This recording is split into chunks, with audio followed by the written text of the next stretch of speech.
ஆடி வெள்ளியிலே தாயின் சந்நிதியில் பொங்க வச்சு பாருங்கம்மா. ஆடி வெள்ளியிலே தாயின் சந்நிதியில் பொங்க வச்சு பாருங்கம்மா. அம்மா பூங்கரகம் தூக்கி வந்து வேப்பிலையில் ஆடை கட்டி முளைப்பாரி ஏந்துங்கம்மா.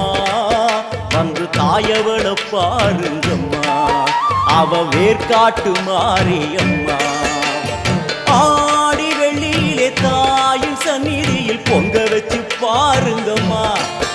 அம்மா பொங்க வச்சு பாருங்கம்மா.